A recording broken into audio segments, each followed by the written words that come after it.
નમસ્કાર દર્શક મિત્રો, ગુજરાતી ભાષાની લોકપ્રિય ચેનલ ડીડી ગિરનારના આપના મનપસંદ કાર્યક્રમ કૃષિ દર્શનમાં હું મૃગાક્ષી આપ સૌનું સ્વાગત કરું છું. મિત્રો, હંમેશની જેમ આજે પણ એક નવા વિષય સાથે અમે આપની સમક્ષ પ્રસ્તુત થયા છે. આજના કાર્યક્રમનો વિષય છે આબોહવા પરિવર્તન યુગમાં વનોનું મહત્વ. વિષય અંતર્ગત માર્ગદર્શન પૂરું પાડવા માટે આપણી સાથે સ્ટુડિયોમાં ઉપસ્થિત છે નિકુંજભાઈ પરમાર સાહેબ. સાહેબનો પરિચય આપું તો તેઓ સુરેન્દ્રનગર વન વિભાગ ખાતે નાયબ વન સંરક્ષક તરીકે ફરજ બજાવે છે. તો ચાલો સાહેબને મળીએ અને તેમની પાસેથી માહિતી તથા માર્ગદર્શન પ્રાપ્ત કરીએ. નમસ્કાર સાહેબ, સૌપ્રથમ તો અમારા કાર્યક્રમમાં તમારું ખૂબ ખૂબ સ્વાગત છે. હવે સાહેબ, તમે વન વિભાગમાં જોડાયા પહેલાં ઇન્ફોર્મેશન ટેકનોલોજી ક્ષેત્ર સાથે જોડાયા હતા, તો અત્યારના ક્લાઇમેટ ચેન્જની જે પરિસ્થિતિ છે એને આપ કઈ દ્રષ્ટિથી જુઓ છો? જી, ક્લાઇમેટ ચેન્જ કોઈ નવો શબ્દ નથી. આજે આપણે પ્રાથમિક શિક્ષણ દરમિયાન આ શબ્દ ભણી ચૂક્યા છીએ અને હું પણ ભણી ચૂક્યો હતો. પરંતુ આ બાબતે જે કહીએ ને કે ભાઈ જેટલા આપણે હોવા જોઈએ એટલા ગંભીર હોતા નથી. આઈટી સેક્ટરની વાત કરું તો મેં અમદાવાદ, ગાંધીનગર, પુણે, બેંગ્લોર જે આપણા મોટા શહેરો છે એ શહેરોને બહુ જ નજીકથી જોયા. પ્લસ એ શહેરોમાં આઈટીના વિકાસની સાથે સાથે જે પરિવર્તનો આવ્યા એને પણ જોયા છે. એ શહેરોમાં વધુ પ્રમાણમાં શહેરીકરણ થવામાં આવ્યું, ઔદ્યોગિકરણ પણ ત્યાં વધ્યું અને તેને લીધે શું થયું કે જે એ શહેરોનું જે ગ્રીન કવર હતું એમાં થોડા ઘણા અંશેથી લઈ અને વધુ અંશે ગ્રીન કવરમાં પણ ઘટાડો જોવા મળ્યો છે. તો આ એક ચેન્જ આપણે જોયો. ત્યારબાદ આપણે જોઈએ કે ભાઈ આજની પરિસ્થિતિ અને ખેતીની આજથી 20-25 વર્ષની પરિસ્થિતિ એમાં પણ ઘણો બધો ફરક આવી ગયો છે. ઉદાહરણ આપું તો બેંગ્લોર કે જે શહેરમાં 200થી વધારે નાના મોટા તળાવો આવેલા છે. જે તળાવોનું પર્પઝ એટલે કે જે તળાવોની ખાસ ઉપયોગિતા લોકોને સ્વચ્છ પાણી પૂરું પાડવા માટેની હતી અને સાથે સાથે એક કુદરતી નિવસન તંત્ર તરીકે પણ કામ આપતા હતા. એમાંથી મોટાભાગના તળાવો આજે એમાં અન્ય પ્રદૂષિત પાણી ઠલવવાના કારણે દૂષિત બન્યા છે અને જે એની ઇકોસિસ્ટમ જે છે એને ઘણું બધું નુકસાન પહોંચ્યું છે. કંઈક આવી જ પરિસ્થિતિ દરેક મોટા શહેરોની થઈ રહી છે. નાના ગામડાઓ થોડા વધુ મોટા બન્યા અને એનું ગ્રીન કવરમાં એનો ઘટાડો આવ્યો છે. આ પેટર્ન આપને દરેક જગ્યાએ જોવા મળશે. તો આ વસ્તુને જ્યારે હું આઈટીમાં હતો તો એ સમયે એટલા ક્લોઝલી ઓબ્ઝર્વ નહોતા કર્યા, પરંતુ જ્યારે ફોરેસ્ટ ડિપાર્ટમેન્ટમાં આવ્યા અને જંગલોને વધારે નજીકથી જાણ્યા ત્યારે ખબર પડી કે ઓકે, આપણી જે પ્રવૃત્તિઓ છે એને લીધે ડાયરેક્ટલી કે ઇનડાયરેક્ટલી વનો પર પણ એની અસર થઈ રહી છે. અને વનો જ એકમાત્ર એવી બાબત છે કે જે આપણને આ પરિસ્થિતિમાંથી ઉગારી શકે. તો આ જે એક કન્સેપ્ટ છે એ આજથી 7 વર્ષ પહેલાં મારી પાસે નહોતો, પરંતુ આજે છે અને એ કારણથી તે આજે હું આપની સમક્ષ છું. જી બિલકુલ. હવે સાહેબ, ગ્લોબલ વોર્મિંગ જે છે એ હાલમાં સૌ કોઈ માટે એક ગંભીર સમસ્યા છે. તો આ ક્લાઇમેટ ચેન્જ અને ગ્લોબલ વોર્મિંગ, તો એને આપણે એકબીજા સાથે સંકળી શકીએ ખરા? જી, ક્લાઇમેટ ચેન્જ એક આઉટકમ છે ગ્લોબલ વોર્મિંગને લીધે. ગ્લોબલ વોર્મિંગ શું છે? સિમ્પલ અથવા તો એકદમ સાદી ભાષામાં વાત કરીએ તો આપણા પૃથ્વી પર ની આસપાસ જે વાતાવરણ આવેલું છે એ વાતાવરણમાં અમુક ગ્રીન હાઉસ ગેસીસ આવેલા છે, જેમ કે carbon dioxide, methane, nitrous oxide અને બીજા પણ 7 જેટલા ગ્રીન હાઉસ ગેસીસ છે. આ ગેસ કે જે વાયુઓ છે એનું મુખ્ય કાર્ય છે કે વાતાવરણના તાપમાનને સમતોલન રાખે છે, વાતાવરણનું તાપમાન જાળવી રાખે છે અને એને લીધે પૃથ્વીનું પણ તાપમાન જળવાઈ રહે છે. પરંતુ ઘણી કુદરતી પરિબળો અને ઘણા કૃત્રિમ એટલે કે માનવસર્જિત પરિબળોને લીધે આ જે ગેસ છે એની સંખ્યામાં એટલે કે ગેસના પ્રમાણમાં વધારો થઈ રહ્યો છે. હવે આ વધારો જે થઈ રહ્યો છે એને લીધે જે આ વાયુઓ ગરમી જે જાળવી રાખે છે એના પ્રમાણમાં પણ વધારો થયો છે. એટલે બહુ જ સાદી ભાષામાં કહીએ તો આ બધાને લીધે એક રીતે પૃથ્વીનું તાપમાન વધી રહ્યું છે, જેને આપણે ગ્લોબલ વોર્મિંગ કહીશું, કે જે સમગ્ર પૃથ્વી માટે એક ચિંતાજનક બાબત છે કે સમગ્ર પૃથ્વીનું તાપમાન વધી રહ્યું છે. અને આને લીધે ક્યાંક ને ક્યાંક વાતાવરણની જે પરિસ્થિતિ છે એમાં ટૂંકા ગાળાના ફેરફારો કે જેને આપણે હવામાન કહીએ છીએ અને લાંબા ગાળાના ફેરફારો કે જેને આપણે ક્લાઇમેટ કહીએ છીએ, તો એમાં પરિવર્તન આવી રહ્યા છે. તો બંને નિશ્ચિત રૂપે એકબીજા સાથે સામ્યતા ધરાવે છે, એકબીજા સાથે અત્યંત રીતે જોડાયેલા છે. જી બિલકુલ. હવે સાહેબ આપ આ જે ગ્લોબલ વોર્મિંગ અથવા તો આપણે જે ક્લાઇમેટ ચેન્જ તમે કીધું કે જેમ ગ્લોબલ વોર્મિંગ છે એ ક્લાઇમેટ ચેન્જના કારણે છે, તો એક ફોરેસ્ટ અધિકારી તરીકે કે કહેવાય કે વન સંરક્ષક તરીકે આપ શું માનો છો કે આ જે ક્લાઇમેટ ચેન્જની જે પરિસ્થિતિ છે શું આપણા જ લીધે આ ઉદ્ભવે છે? આપણે આનો જવાબ લઈશું, પરંતુ અત્યારે આપણો જે કાર્યક્રમ છે કૃષિ દર્શન એમાં સમય થઈ ગયો છે એક નાનકડા વિરામનો. લઈએ એક વિરામ.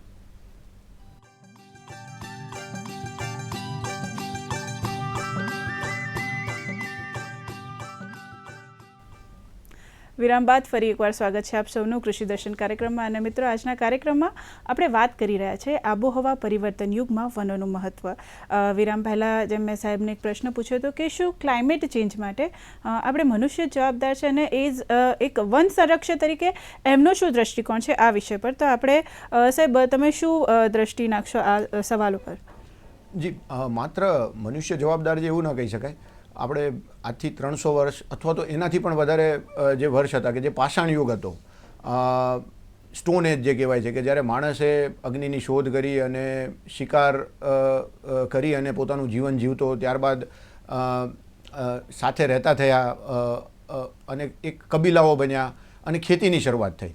તો આ સમયગાળા દરમિયાન પણ ગ્લોબલ વોર્મિંગની બાબતો તો હતી જ. તે ઉદાહરણ તરીકે જંગલોમાં લાગતી આગ અથવા તો જે જ્વાળામુખી ફાટે છે, તો એમાંથી પણ કાર્બન ડાયોક્સાઇડ, મિથેન જેવા વાયુઓ હવામાં ફેલાય છે અને એક ગ્લોબલ વોર્મિંગ જેવી રીતે એક પરિસ્થિતિનું નિર્માણ કરે છે. પરંતુ આજથી 300 વર્ષ પહેલાં જોઈએ તો ત્યારનો જે કાર્બન ડાયોક્સાઇડ એમિશન હતો અને આજની તારીખમાં જે કાર્બન ડાયોક્સાઇડનું એમિશન છે, તો જે અમુક સંસ્થાઓ એના પર રિસર્ચ કરેલી છે અને એને લીધે જે આઉટકમ આવ્યા છે, તો છેલ્લા વર્ષોમાં જે વધારો થયો છે કે છેલ્લા 150 વર્ષોમાં જ તે આપણે વિચારીએ તો 10 ગણો જેટલો કાર્બન ડાયોક્સાઇડ એમિશન વધ્યું છે. અને એની સામે જો જોઈએ તો 35% જેટલા જંગલો સમગ્ર પૃથ્વી ઉપરથી જંગલો અને ગ્રીન કવર એટલે કે જે વૃક્ષોનું જે પ્રમાણ છે એમાં 35% જેટલો ઘટાડો છેલ્લા અમુક જ વર્ષોમાં આવેલો છે. તો એ બાબત ખરેખર ચિંતાજનક છે. અને જો આનું વિશ્લેષણ કરીએ તો આપણને ખ્યાલ આવે કે ભાઈ આ જે કારણો છે એમાં ક્યાંક ને ક્યાંક જે માનવ સર્જિત બાબતો છે એનું મોટા પાયે યોગદાન રહેલું છે. એટલે કહી શકાય કે ભાઈ મોટા ભાગે જે આજના સમયની, આજના યુગની જે માનવીય પ્રવૃત્તિઓ છે એ મહદઅંશે જવાબદાર છે. જી બિલકુલ. હવે સાહેબ તમે જેમ અગાઉ જણાવ્યું કે ગામડાઓનો વિસ્તાર વધી રહ્યો છે, શહેરીકરણ થઈ રહ્યું છે, તો શું આજનો જે આ વિકાસ યુગ છે તો એમાં જે આર્થિક પ્રવૃત્તિઓ થાય છે અને આ જે ક્લાઇમેટ ચેન્જ છે, તો એ બંને વચ્ચે કોઈ કનેક્શન છે, કોઈ સંબંધ છે? તમે શું માનો છો આના વિશે? જી, આર્થિક બાબતો એટલે કે જે અર્થને સાથે જોડાયેલું શાસ્ત્ર. આમ તો કૌટિલ્ય, ચાણક્યે આની વિભાવના આપેલી છે.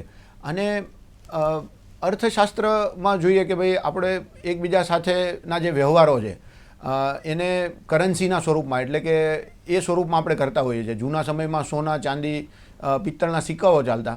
હવે કરન્સી છે અલગ અલગ કન્ટ્રીઝ પ્રમાણે, અને હવે ગ્લોબલ કરન્સી જેવી કે ક્રિપ્ટો કરન્સી પણ આજે આર્થિક બાબતોમાં પ્રચલિત છે. આ વિભાવનાને જો કુદરતના પરિપ્રેક્ષથી સમજીએ ને તો એમના પણ ચલણો છે. અને કુદરતનું એક ચલણ કે જે મેં જે વિચાર્યું છે કે કાર્બન એક એવી વસ્તુ છે, એવું તત્વ છે કે જે કુદરતનું એક ચલણ માની શકાય. આપ સમજી શકો કે ભાઈ કાર્બન જે છે એ પૃથ્વીમાં દરેક જગ્યાએ રહેલો છે. વૃક્ષોમાં કાર્બન છે, પૃથ્વીના પેટાળમાં કાર્બન છે. તો ક્યાંક ને ક્યાંક આપણે શું કરી રહ્યા છીએ કે આપણા આર્થિક વિકાસ માટે પૃથ્વીમાં ધરબાયેલા કાર્બન અને અલગ અલગ પ્રકારે જે કાર્બન અવેલેબલ છે એનો આપણે ઉપયોગ કરી અને વિકાસ સાધી રહ્યા છીએ. આ જે વિકાસ છે એ ક્યાંક ને ક્યાંક એની અંદર જે પૃથ્વીમાં ધરબાયેલા અમુક ખનિજો છે, અમુક જે પેટ્રોલિયમ, ખનિજ તેલ જેને આપણે કહીએ છીએ, મહદઅંશે આપણે એનો જ ઉપયોગ કરતા હોઈએ છીએ. તો આ જ્યારે ઉપયોગમાં આવે છે અને એ કાર્બન ડાયોક્સાઇડ તરીકે વાતાવરણમાં જાય છે. એટલે આ એક સાયકલને એક સમજવાની જરૂર છે અને આનું એક ચેઇન રિએક્શન આવે છે. ઉદાહરણ તરીકે હું આપને કહું તો આપણને જ્યારે ગરમી લાગશે ત્યારે આપણે એસીનો વધારે ઉપયોગ કરતા હોઈએ છીએ અને એ એસીમાંથી જ તે ક્લોરોફ્લોરો કાર્બન જેવા વાયુઓ બહાર નીકળે છે અને જે ગ્રીન હાઉસની ઇફેક્ટને પણ વધારે છે. તો ક્યાંક ને ક્યાંક આ સાયક્લિક રિએક્શન છે અને જે આર્થિક બાબતો છે, આર્થિક પ્રવૃત્તિઓ છે, જે પ્રમાણે થઈ રહી છે આજના સમયમાં મોટા ભાગે, એની સીધી અસર ગ્લોબલ વોર્મિંગ પર પણ જોવા મળે છે અને એને લીધે ક્લાઇમેટ ચેન્જ થાય છે. જી બિલકુલ. હવે સાહેબ, આપણે સૌ, તમે જેમ કીધું કે અગાઉ ભણ્યા છે અને આપણે સૌ જાણીએ છીએ કે વૃક્ષો વાવવાથી અથવા તો વનનું રક્ષા કરવાથી આ જે પરિસ્થિતિ છે, ગ્લોબલ વોર્મિંગ છે અથવા તો ક્લાઇમેટ ચેન્જની જે પરિસ્થિતિ છે એને નિવારી શકાય. વન સંરક્ષણ અધિકારી તરીકે તમારો શું મત છે કે ભાઈ વન જે છે એ ક્લાઇમેટ ચેન્જની પરિસ્થિતિને કઈ રીતે નિવારી શકે? જી, મારા મતે તો વનો એકમાત્ર ક્લાઇમેટ ચેન્જની પરિસ્થિતિને નિવારવા માટેનું સાધન છે અને એકમાત્ર રસ્તો છે. આજના ટેકનોલોજી યુગમાં માનવી પાસે કે કોઈ પણ કન્ટ્રી પાસે એવી કોઈ ટેકનોલોજી નથી કે જે ક્લાઇમેટ ચેન્જને એકદમ ઓછા સમયમાં નિવારી શકે. આનો એકમાત્ર ઉપાય છે જંગલો છે. જંગલોનું સંરક્ષણ કરીએ, કારણ કે એ જો હશે તો જ તે એક ઇક્વિલિબ્રિયમ એટલે કે બેલેન્સ અને એક પ્રોપર એક સસ્ટેનેબલ સિસ્ટમ બનશે અને એને લીધે ગ્લોબલ વોર્મિંગ અને ક્લાઇમેટ ચેન્જ ઉપર કંટ્રોલ આવશે. વધુમાં આપણે જોઈએ કે વનો અન્ય રીતે પણ અત્યંત ઉપયોગી છે. આપણી જે મુખ્ય બે જરૂરિયાતો છે, હવા અને પાણી, ખોરાક પણ છે, પરંતુ હવા અને પાણીની વાત કરીએ તો મહદઅંશે આપણને હવા જે છે એ ફક્ત ને ફક્ત આખી સમગ્ર પૃથ્વીમાં વૃક્ષો તરફથી જ આપણને સ્વચ્છ હવા મળવાની છે. એ જ રીતે આપણે જોઈએ પાણી. ગુજરાતની જ વાત કરીએ તો નર્મદાને આપણે ગુજરાતની જીવાદોરી ગણીએ છીએ. તો જે નર્મદા નદી છે એ મધ્યપ્રદેશ, છત્તીસગઢ આ બધા વિસ્તારોમાં કેટલા બધા જંગલોમાંથી પસાર થઈને આવી રહી છે. એટલે ક્યાંક ને ક્યાંક જંગલો છે કે જે નદીને જન્મ આપે છે. તો આ વિભાવનાને સમજવાની જરૂર છે કે જો જંગલો નહીં હોય તો આપણને fresh air and fresh water બંને નહીં મળી શકે. એટ ધ સેમ ટાઈમ ખેતી જે છે એ આપણને ખોરાક પૂરું પાડે છે. ખેતી અને ક્લાઇમેટ ચેન્જ પણ સીધા સંબંધો ધરાવે છે. ક્લાઇમેટ ચેન્જની વિપરીત અસરો જે રીતે વનો પર પડે છે એ રીતે ખેતી પર પણ એની ડાયરેક્ટ અસર પડે છે. તો ખેતી માટે પણ, ખેતી અને ક્લાઇમેટ ચેન્જ બંને માટે એક જ સમાધાન છે જંગલોના બચાવવા સિવાય, જંગલો બચાવવા અને એને વધારે ડેવલપ કરવા સિવાય કોઈ બીજો સીધો ઉપાય આમાં દેખાતો નથી હાલ તો. જી સાહેબ, ખરેખર ખૂબ જ સરસ વાત કરી કે જો આપણી જે બેઝિક જરૂરિયાત છે, મૂળભૂત જરૂરિયાત છે, હવા, પાણી અને ખોરાક, તો એના માટે પણ આપણે વનનું રક્ષણ કરવું અને એમાં વધારો કરવો. રક્ષણ તો કરવું જ, પરંતુ એમાં વધારો કરવો પણ ખૂબ જ જરૂરી છે. હવે સાહેબ, જેમ તમે જણાવ્યું કે શિક્ષા એક ખૂબ જ અત્યંત ઉપયોગી માધ્યમ છે કે ભાઈ એના દ્વારા આપણને જાણકારી મળે. આ સિવાય દરેક વિવિધ ધર્મમાં પણ વનોના મહત્ત્વ વિશે ઘણી બધી વાતો કહેવામાં આવી છે. તો એના વિશે શું માર્ગદર્શન આપશો સાહેબ? જી, આપણે કોઈ પણ ધર્મગ્રંથ લઈએ, વેદો, ઉપનિષદ છે, ગીતા છે, ઇવન ઇસ્લામમાં પણ જે વનોનું મહત્ત્વ મેન્શન કરવામાં, એટલે કે જે જણાવવામાં આવ્યું છે, ખરેખર એ બાબત જણાવે છે કે ભાઈ એ સમયના લોકો પણ વનો બાબતે, વનોની ઉપયોગિતા બાબતે, એના મહત્ત્વ વિશે સમજતા હતા. અને ક્યાંક ને ક્યાંક આજના યુગમાં આપણે એ બાબતો ભૂલી રહ્યા છીએ અથવા તો એ બાબતોને આપણે નજરઅંદાજ કરી રહ્યા છીએ. ઉદાહરણ આપું તો ભગવદ્ ગીતામાં ભગવાન શ્રી કૃષ્ણએ પોતે જ કીધેલું છે કે પ્રાણીઓમાં તે સિંહ છે અને વૃક્ષોમાં તે પીપળો છે. આ જ જંગલ છે, જંગલના જે વન્ય પ્રાણીઓ છે અને જંગલના જે વૃક્ષો છે એનું મહત્ત્વ સમજાવે છે. વધુમાં કહીએ તો જે ઇસ્લામનો જે લીલો કલર છે એ પણ ક્યાંક ને ક્યાંક નેચર સાથે સંકળાયેલી બાબત છે કે જે પ્રોસ્પરિટીનો કલર છે. અને જે જન્નતની વાત છે, તો જન્નતના પણ કન્સેપ્ટમાં વનોનું મહત્ત્વ સારી રીતે સમજાવવામાં આવ્યું છે. તો આ બધી બાબતો છે કે ધર્મ અને વનો એકમેક સાથે પહેલેથી જ તે જોડાયેલા હતા. ઘણા બધા મોટાભાગના જે ધર્મગ્રંથો છે એ લખવાની પ્રેરણા પણ આ વનોમાંથી જ મળેલી હોવાનું ઘણી બધી જગ્યાએ વાંચવામાં આવેલું છે. તો બહુ જ ગાઢ રિલેશનશિપ છે એના વચ્ચે અને કદાચ એમાં જ આનો ઉપાય રહેલો છે કે એ વખતની જે વિઝડમ હતી, એ વખતની જે ધારણાઓ હતી અને જે મંતવ્યો હતા, જો આજના સમયમાં એ બાબતોને ફરીવાર જીવનમાં લાવવામાં આવે તો ચોક્કસપણે વનોનું રક્ષણ, સંરક્ષણ થઈ શકે અને ગ્લોબલ વોર્મિંગ, ક્લાઇમેટ ચેન્જ જેવી બાબત સામે આપણે કોઈક સારો ઉપાય શોધી શકીએ. જી બિલકુલ સાહેબ, ખરેખર ખૂબ જ સારી માહિતી દીધી અમારા દર્શક મિત્રોને. દર્શક મિત્રો, આબોહવા પરિવર્તન યુગમાં વનોનું મહત્વ વિષય અંતર્ગત માહિતી અને માર્ગદર્શનનો દોર આમ જ ચાલુ રહેશે, પરંતુ અહીંયા કૃષિ દર્શન કાર્યક્રમમાં સમય થઈ ગયો છે એક નાનકડા વિરામનો. લઈએ એક વિરામ.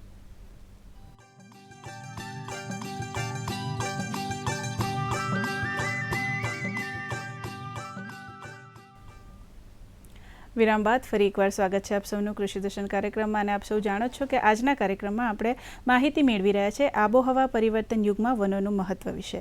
તો જેમ સાહેબે જણાવ્યું કે વનો જે છે એ ખૂબ જ ઉપયોગી છે, ખૂબ જ મહત્ત્વના છે આપણી જે મૂળભૂત જરૂરિયાત છે એને પૂરી કરવા માટે. અગાઉ સાહેબે જણાવ્યું કે પાણી અને હવા જે છે એ કેવી રીતે આપણને વન દ્વારા ઉપલબ્ધ થાય છે. હવે વાત કરીએ આપણા ખોરાકની, એટલે કે ખેતી વિશે જો વાત કરીએ તો સાહેબ, ખેતીમાં જે વનોની ઉપયોગિતા છે એ કઈ રીતે એકબીજા સાથે સંકળાયેલી છે, એના વિશે શું માર્ગદર્શન આપશો? જી, ખેતીની વાત કરીએ તો ખેતી માટે પણ એક સારી જમીન, ફળદ્રુપ જમીનની જરૂરિયાત રહે છે. એક સ્વચ્છ પાણીની એના માટે પણ જરૂરિયાત રહે છે. સાથે સાથે એક જે કહેવાય ને કે પરાગનયનની પ્રક્રિયા થતી હોય છે કે જેનાથી બીજોનો ઉદ્ભવ થતો હોય છે. તો આ જે તમામ બાબતો છે એની પાછળ જંગલનું મોટા પાયે યોગદાન રહેલું છે. હું આ પહેલાં સુરેન્દ્રનગર, તો એ સમયે મેં ગીર કાંઠાના જેટલા પણ તાલુકા છે, આ તાલુકામાં જે ખેતીને નજીકથી જોઈ તો એ ખેતી અન્ય જે સૌરાષ્ટ્રના જિલ્લાઓ છે કે જે ગીરની આસપાસના નથી, એના કરતાં ગીર આસપાસની ખેતી અત્યંત સમૃદ્ધ છે. ત્યાં ખેતી માટે જે માટી અને જે પાણીની જે સુવિધા છે એ ફક્ત ને ફક્ત ગીરના જંગલને લીધે થયેલી છે. ત્યાં ખેડૂતો 3 માસ એટલે કે 3 સિઝનના પાકો લઈ શકે છે. વધુમાં ખેતી પાછળ જે ખર્ચ થતો હોય છે, ખેતી પાકોમાં આવતા રોગોને લીધે કે અન્ય એના ગ્રોથ વધારવા માટેના જે આપણે ઉપાયો કરતા હોઈએ છીએ, તો મેં જાણ્યું હતું ખેડૂતો સાથે રૂબરૂ વાત કરીને કે એમાં ગીરની આસપાસના વિસ્તારોમાં એની ઓછી જરૂર પડતી હોય છે, એટલે ખેતીનો ખર્ચ પણ ઓછો આવતો હોય છે અને ઉત્પાદન પણ સારું મળતું હોય છે. તો ક્યાંક ને ક્યાંક ખેતી અને વનો, જો ખેતી વનોની આસપાસ થઈ રહી છે તો ચોક્કસ એ ખેતી વધારે સારી રીતે થવાની. તો સીધો ડાયરેક્ટ એક રિલેશનશિપ છે બંનેમાં. જી બિલકુલ. હવે સાહેબ, જેમ આપણે વિકાસની જો વાત કરીએ તો ટકાઉ વિકાસ એટલે શું, એના વિશે શું કહેશો તમે સાહેબ? જી, આપ ઇવન અગાઉ પણ આ શબ્દ બોલ્યા, ટકાઉ વિકાસ, સસ્ટેનેબલ ડેવલપમેન્ટ. સસ્ટેનેબલ ડેવલપમેન્ટ એટલે જો એકદમ સિમ્પલ ઉદાહરણ આપીએ કે આજે આપણે શું કરીએ છીએ, પ્લાસ્ટિક યુઝ કરીએ છીએ, પરંતુ એ પ્લાસ્ટિક કઈ રીતે બન્યું છે અને હવે પછી આપણે એક વખત ઉપયોગમાં આવ્યા બાદ એનું શું થવાનું છે આપણને એની ખબર નથી. અને મોટાભાગે આ પ્લાસ્ટિક જે સિંગલ યુઝ પ્લાસ્ટિક છે એ મોટાભાગે જો આપણે શહેરમાં રહેતા હશું તો એ નદી નાળામાં એટલે કે સેવેજ મારફત કોઈ એવી જગ્યાએ તે જતા હોય છે જો આપણે એને પ્રોપરલી હેન્ડલ નહીં કરીએ તો. અને બીજા બધા વિસ્તારોની વાત કરીએ તો આજે સમુદ્રમાં પણ આ પ્લાસ્ટિક પહોંચી રહ્યું છે.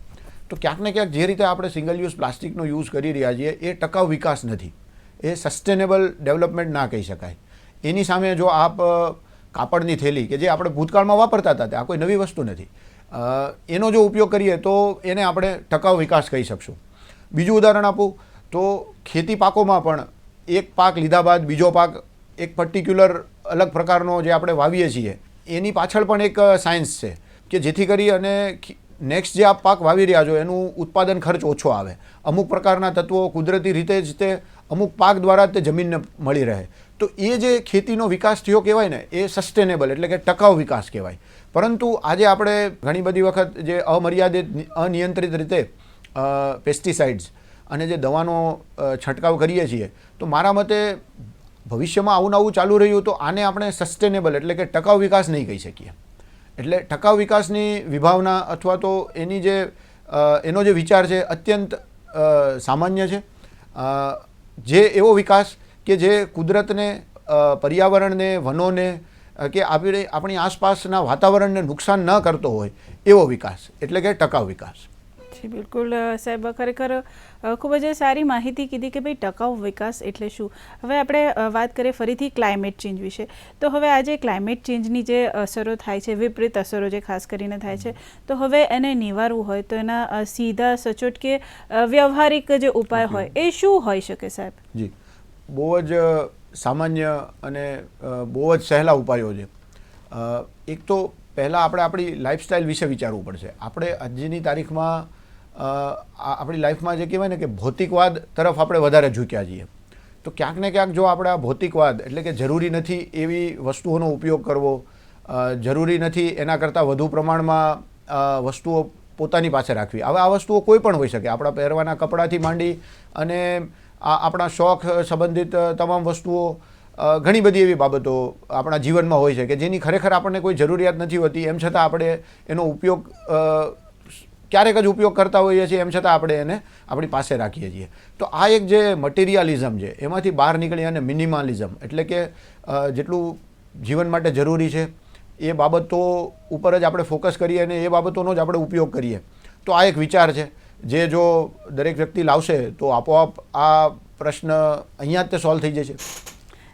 વધુમાં જણાવીએ તો વૃક્ષો જે છે એ મારા મતે તો ક્લાઇમેટ ચેન્જ અને ગ્લોબલ વોર્મિંગ સામેના લડવૈયાઓ છે. જી સાહેબ, માફ કરજો, આપને અહીંયા અટકાવું છું.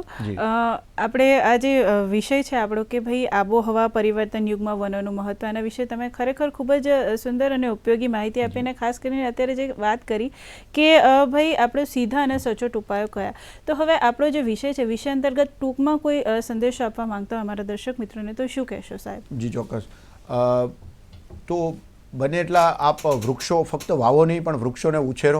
બીજું, આ કાર્યક્રમ ઘણા બધા ખેડૂત મિત્રો જોઈ રહ્યા છે, તો તમામ ખેડૂત મિત્રોને હું નમ્ર અપીલ કરું છું કે વન વિભાગ દ્વારા સામાજિક વનીકરણ વિંગ દ્વારા એગ્રો ફોરેસ્ટ્રીની સ્કીમ ચાલુ છે. એની સાથે સાથે જે આ વર્ષથી આયોજનમાં લેવામાં આવી છે વન કવચ, નગર વન વગેરે જેવી સ્કીમો કે જે વૃક્ષ ઉછેરને, વૃક્ષ વાવેતરને પ્રોત્સાહન આપી રહી છે.